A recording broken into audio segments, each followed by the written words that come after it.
최근 일본 상인들 간에 문재인 대통령의 임기가 빨리 끝나기를 바라는 이들이 많아지고 있습니다.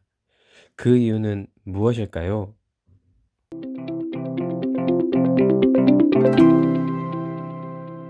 2019년 7월 1일 일본 경제산업성이 반도체 및 디스플레이 제조 핵심 소재 수출을 제한하기로 발표하면서 본격적인 한국 경제 제재를 시작하였습니다. 표면적인 이유는 한국이 불화수소를 군사용으로 반출하였다는 것이었지만 한국 대법원의 일제강제징용 손해배상 사건 배상 판결에 대항해 단행한 일련의 경제제재 조치였습니다. 이로 인하여 반일 감정이 고조되었고 일본 여행 불매운동이 시작되었습니다. 이에 대한 일본의 반응은 불매운동이 얼마 가지 않을 것이다.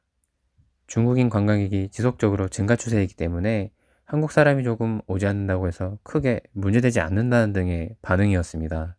하지만 예상과 달리 보이콧 시작 이후부터 일본 여행 상품 판매율이 30% 감소하고 예약 취소는 70% 증가하는 등 불매운동의 여파가 조금씩 드러나기 시작하였습니다.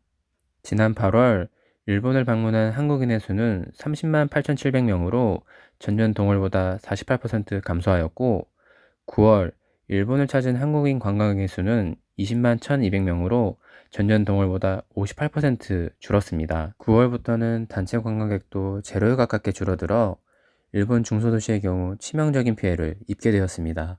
도쿄와 오사카 같은 대도시의 경우 한국인 관광객이 줄어들었지만 그만큼 중국인 관광객이 늘어나면서 큰 피해를 받지 않았습니다. 하지만 중국인 관광객은 대도시 위주로 여행을 다니는 편이기 때문에 한국인 관광객의 의존도가 매우 높은 오이타, 대마도, 후쿠오카 등 중소도시는 그 피해가 상상을 초월하는 수준입니다. 대마도는 한국인 관광객이 90% 급감하였고 오이타의 경우 80% 줄어들었습니다. 한국인 발길이 줄어든 만큼 숙박업소 및 상점을 운영하는 사람들의 매출 또한 급감하였습니다.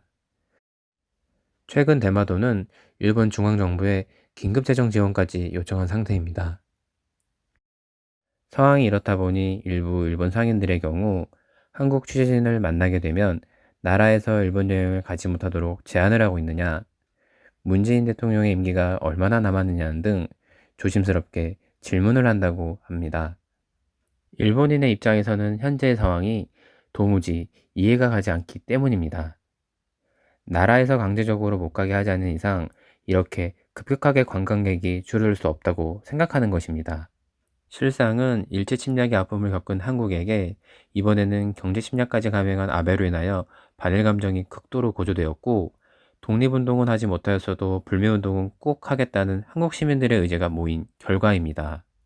하지만 이러한 실상을 모르는 일본 상인들은 한국 정부가 일본 여행을 가지 못하도록 방해하고 있다고 생각하며 문재인 정권이 바뀌어야만 이번 한국의 일본 여행 보이콧이 끝날 것으로 생각하고 있는 상황입니다. 그러나 아베의 한국 대리가 끝나지 않는 이상 고조된 반일 감정이 쉽사리 수그러들지 않을 전망이며 전문가들은 최소 내년 2분기까지는 현재 상황이 지속될 것이고 도쿄올림픽이 열리는 시점에서야 일본 여행 절벽 현상이 개선될 것이라고 보고 있습니다. 하지만 그때쯤이면 이미 일본 중소도시 관광지 상점들은 줄폐업 상태일 것입니다. 일본 상인들은 한국 정부를 원망할 것이 아니라 자국의 정부, 즉 아베를 원망해야 하는 상황이나 엉뚱하게도 한국 정부를 원망하고 있어 현재 위기를 벗어나기 힘들어 보입니다. 모두의 이슈 여기서 마치겠습니다. 감사합니다.